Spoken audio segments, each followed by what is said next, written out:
جناب فیصل غوری صاحب پوچھتے ہیں کہ کیا پابند نظم کا مطلع غزل کے مطلع کی طرح ہو سکتا ہے؟ کیا پابند نظم غزل کی طرح لکھ سکتے ہیں؟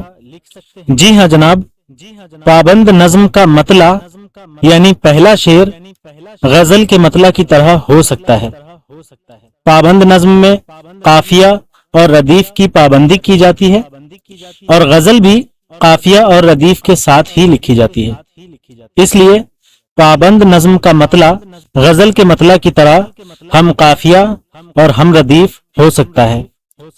پابند نظم اور غزل میں بنیادی فرق یہ ہے کہ پابند نظم میں موضوع کی کوئی قید نہیں ہوتی اور شاعر کسی بھی موضوع پر کتنی ہی تعداد میں اشعار کہہ سکتا ہے، جبکہ غزل میں موضوع کا تعین ہوتا ہے اور اشعار کی تعداد بھی محدود ہوتی ہے۔